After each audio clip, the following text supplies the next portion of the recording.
It's not the power that does it for me, Jim. It's not the potential. We can all see that. It's the personality. Энтони Джошуа is just so laid back, so mellow and so chilled. He's got time for everybody. There's no big ego, no attitude with him. He gets in the ring, he turns into a nasty piece of work. And when you've got 17 stone of power like he has, you can use that nastiness to serious intent. Yeah, well, Anthony's that sensible young man. I think he knows that the opponents that put him in with at the moment don't really have a great chance of offering a great threat to him. We're looking for opponents that can take him a few rounds. I'm looking forward to the time when we start looking for opponents who maybe can hit him back a little bit more often and have a chance of winning. He's a young heavyweight. This is only his 10th fight, so we're a little while away from those matches. But everything he's done so far, you cannot fault it. It's been terrific. He does really look like the full package.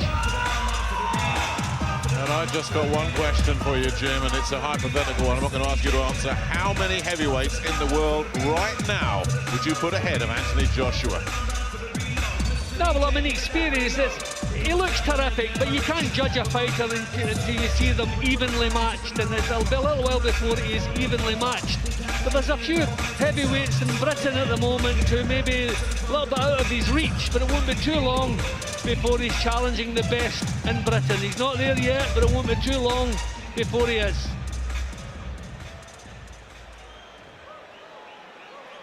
Ladies and gentlemen, Eddie Hearn's Matchroom Sport welcomes you to the heavyweight division. 10 rounds of boxing, an eliminator for the British Heavyweight Championship and the coveted Lord Lonsdale's Challenge belt, sponsored by 666bet, JD Sports, Scott's Menswear, and WeBuyAnyHouse.com. Welcome back to our viewers joining us live here on Sky Sports Box Office, and a very warm welcome to the millions of viewers joining us live and exclusive in the USA on AWE, a wealth of entertainment. All the officials appointed by the British Boxing Board of Control. Steward in charge, Mr. John Rees, QC. General Secretary Robert Smith, and area representative is Al Hayes. Working the red and blue corners are Richard Thomas and Barry Coulson. Timekeeper at the bell will be Colin Roberts. And our 3 scoring judges, Ian John Lewis of Gillingham, John Keane of Wellingborough, and Victor Lachlan of Paisley, Scotland.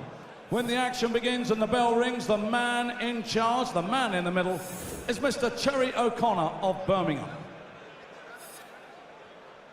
We are in the heavyweight division, and introducing to you, fighting out of the red corner, wearing the orange trunks trimmed with black, weighing in at 17 stone 5 pounds. This is his 65th professional contest, former British and Commonwealth, former 2-time European Union heavyweight champion, and a winner, 2-time winner of the coveted Prize Fighter Series. Ladies and gentlemen, please welcome the warrior that is Reading's Michael Sprout. And across the ring, fighting out of the blue corner, wearing the black trunks, weighing in at 17 stone 2 pounds. He is undefeated, 9 contests, 9 wins, all inside the scheduled distance. The 2-time ABA champion and the winner of the Olympic gold medal. Ladies and gentlemen, honoured by Her Majesty the Queen as a member of the British Empire, from Watford, it is AJ Энтони Joshua.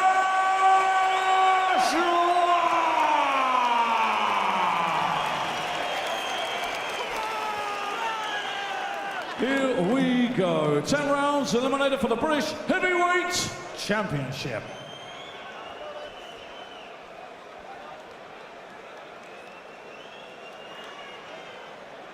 Spot you in the changing room, you know what I expect of you both. Shake hands, best of luck to both. Good lads. Well, it's a 10-rounder with 3 judges at ringside. There's a very, very good chance they're not going to be needed, because Энтони Joshua's story so far, 9 fights, total ring time 35 minutes 13 seconds, and his British victims: Paul Butlin 2 rounds, Dorian Darch 2 rounds, Matt Legg a handful of seconds, And old Matt Skelton, 2 rounds last time out. What can Michael Sprott, who's had 8 championship-level fights in a long and distinguished career, what can he come up with to slow this juggernaut down?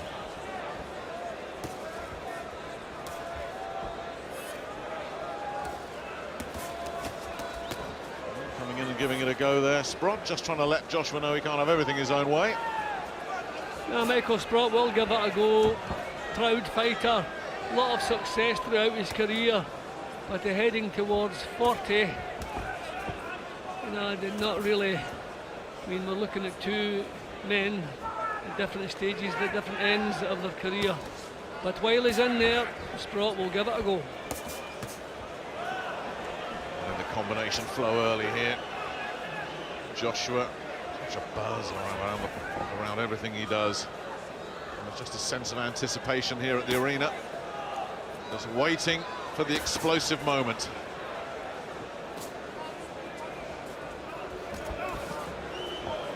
Sprott, as you say, Jim, past his best now. Right hand comes through and he's wobbled, he's shaken by that, and Joshua straight on him, and Sprott's in big trouble here. Joshua just teeing off, and Terry O'Connor says that will do it right there. Heaven's sake! Stunning. That should have been a bit earlier because Sprott was in big trouble. Goodness me! And the referee, was he watching the fight or refereeing it? Goodness me, he should have stepped in a lot sooner than that. I mean, that shows you the power this man has. The punch that caused the damage was partially blocked, but he still had the power to knock Sprott onto his heels, but the referee took far too long there. It was obvious he was almost out of there. I was actually seriously worried there. Okay, Big Terry's not an athlete. He doesn't get off his mark quickly, but I was really worried for a couple of seconds there. We're dealing with seconds when you look at a young man with the power of Joshua, but once again that was terrific. But let's face it, Nick, pretty much expected. Absolutely, but again it goes back to what we were saying earlier, Jim, that streak of ruthlessness, that right hand, he saw that he'd hurt him and he just went for the jugular, finished him off, gave him nowhere to hide. He was on him instantly. Now, the punch that caused it was actually partially damaged, but look at the effect it had now. Bang!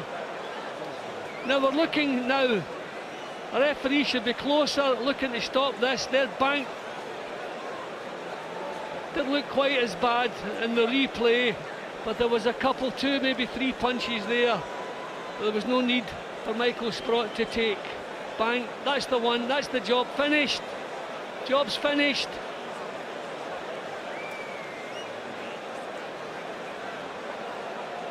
A terrific performance from Joshua. It really is. It's the perfect 10 for Anthony Joshua. 10 fights, 10 stoppages. I swear they're getting quicker. That's brought his average down.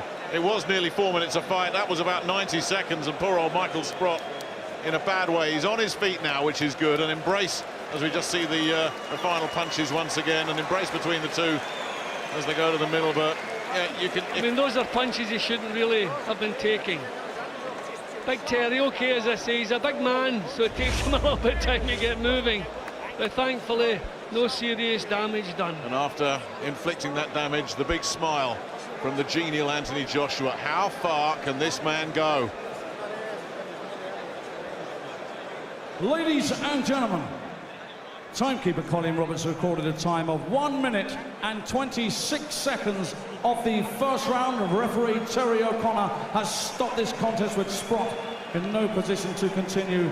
Your winner, who remains undefeated with a record of 10 contests, 10 wins, all inside the scheduled distance, it's AJ Anthony Joshua! And you can hear exactly how this crowd in Liverpool feel about that. He's just drawing fans and admirers wherever he goes around the country, Anthony Joshua. You can see why, so much excitement around him. There's talk next of Kevin Kingpin Johnson, who at least should give him some rounds. He needs some rounds. He just isn't getting any at the moment. Anthony, congratulations, 10 out of 10, and yet again in no mood to get rounds in.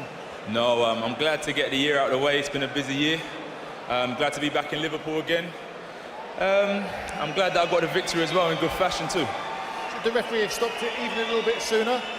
No. It's a fighting game. He didn't look like he was happy to get stopped. He wanted to carry on, and so did I. Now I've got to go back to the room and do another 9 rounds of pads. You're not going to stay and watch the Cleverly Belly fight? I would love to, but I've got to get back to the change room and cool down and finish off what I started. Word for the reception you got here from the Liverpool fans? Yeah, I think I made my debut on Knockout Scousers a few years ago with Stalker and Anthony Fowler and them lot. So I'm quite familiar with the Scousers as well. So thank you for having me again, and I'm sure I'll see you next year. Eddie Hearn, the talk is of a step up in class in January against Kevin Johnson, who's very durable. Yeah, that's a perfect 10 for AJ. You know, and people got to remember he's had 9 fights coming in, but when he backs you up on the ropes and he unleashes that hand speed, no one in the division, I believe, is going to stand up to him. It's going to be a great journey. January the 31st, we're looking at Kevin Johnson at the O2. It's a perfect fight for him right now. He's only had 10 fights, and by next summer, I think he's ready for anyone in the country. And he's going to be a great fighter. It's going to be a great journey. And again, a perfect performance tonight. Kevin Johnson, very, very durable. Will you be looking to stop him? Well, I don't like to make predictions, but I'll train to get in peak condition. I'll be mentally ready, and I reckon I'll be able to take him out. He's very game. I saw him when I was sparring out in the Klitschko camp. He's very verbal, and he knows how to stick around. He was in there for 12 rounds with Vitali. Chisora boxed him last, so his experience will be a good move for me to like get in there and not do something like that. Someone to take me rounds before we go right in the deep end. At least we'll be well prepared.